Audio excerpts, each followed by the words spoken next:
আজকে করব বাটার কাজু পনির। তার জন্য এখানে আগে সাদা তেল অল্প দিয়েছি, ধরে দিলাম গ্যাসটা।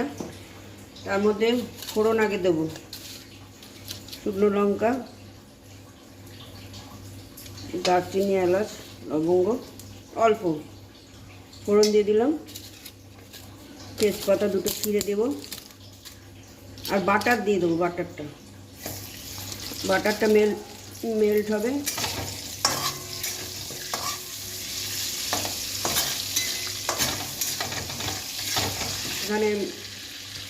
এখানে পেঁয়াজ বেটে রেখেছি, এখানে কাজু বাটা আছে, আর কাজুর মধ্যে একটু চাল মগজও আছে, বাটা আছে। আর পনিরটা তো ভেজে রেখে দিয়েছি, যে পনির ভেজে রেখে দিয়েছি। আর নামানোর আগে দেবো এই কসুরি মেথিটা, নামানোর আগে দেবো, সেটা পরে আপনাদের দেখাবো। এই যে বাটারটা মেল্ট হয়ে আসছে, অবশ্য হয়ে যাচ্ছে, তাড়াতাড়ি হয়ে যাচ্ছে বাটার। এইবার পেঁয়াজ বাটাটা দিয়ে দেবো।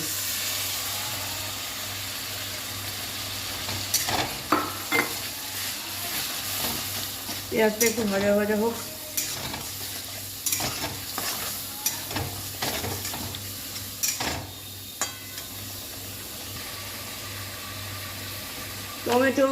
টমেটো নেই, যে টমেটো পিউরি একটু দেবো, সেই জন্য টমেটো সস দিয়ে দিচ্ছি।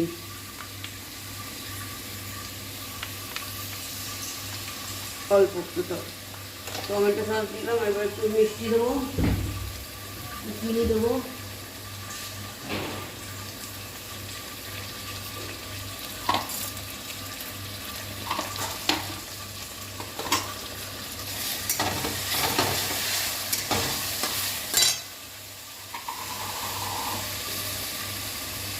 অল্প হলুদ আর ধনের গুঁড়ো, জিরার গুঁড়ো দেবো না।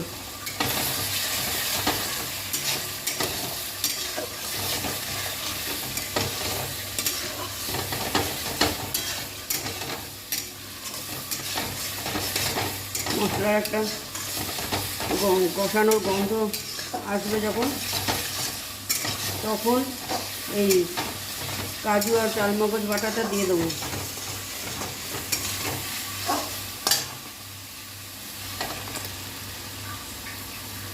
একটু জল নিয়ে এটার সাথে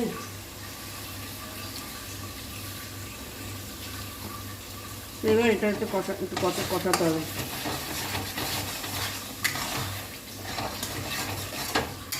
বেশি সময় লাগবে না এই রান্নায়। পনিরটা ভেজে রেখেছি, আর মশলাগুলো সমস্ত রেডি করে রেখেছি, শুধু কষিয়ে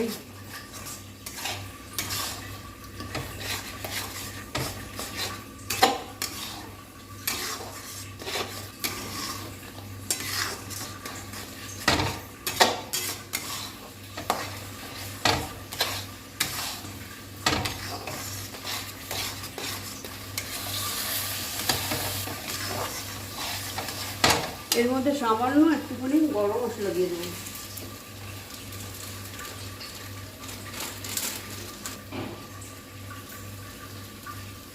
অল্প গরম মশলা দিয়ে দিলাম, বেশি না, অল্প গরম মশলা দিয়ে দিলাম। এবার জলটা দিয়ে দেবো, কষানো হয়ে গেছে।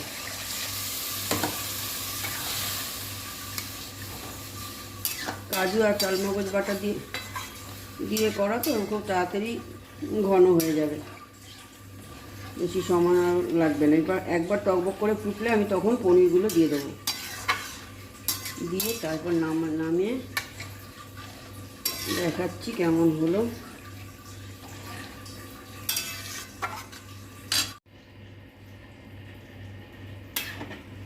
এই যে হয়ে গেছে, কাজু বাদাম বাটা দেওয়া তো, চালমগজ ঘন হয়ে গেছে। এই অবস্থাতেই নামিয়ে ফেলতে হবে, কারণ ঠান্ডা হয়ে গেলে আরও ঘন হয়ে যাবে। এবার নামানোর আগে শুধু এই কসুরি মেথি হাতে দলে দিয়ে দেবো। বাটার কাজু পনির রেসিপি কমপ্লিট। অনেকেই করেন, সবাই করেন, আমি আমার মতো করে করলাম। আপনারা যদি এরকমভাবে না করে থাকেন, করবেন, ট্রাই করবেন। ভালো লাগলে কমেন্ট করবেন, জানাবেন। আর সাবস্ক্রাইব যারা করেননি সাবস্ক্রাইব করে দেবেন। এবার এটা নামিয়ে ফেলবো।